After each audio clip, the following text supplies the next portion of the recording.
maalintii aan ku arkay adiga waxaad ii qaadatay muujada quruxdaada. Ma joogin adduunyada, mana jirin erey ka soo baxa afkayga. haddii waxaa niyadda nolosha ku jira la daalacan lahaa,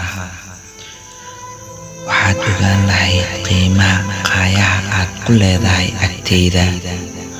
ma qiyaasi karo sida aan kaaga helay amaba aad ii qancisay aniga. ruux walba oo ku nool adduunka wuxuu ku riyoodaa ruux kale, wuxuu ku hamiyaa ruux kale. runtii aniga adiga ayaa wax walba ii ah. ma rumaysan kartid sida aan kuu jeclahay, mana aaminaysid. balse waxaad ogaataa in aan adduunka qofka keliya ee dareen jacayl dhaba aan u qaaday uu yahay adiga. waan ku jeclahay, waana ku jeclaan doonaa inta noloshayda ka dhiman. I love you.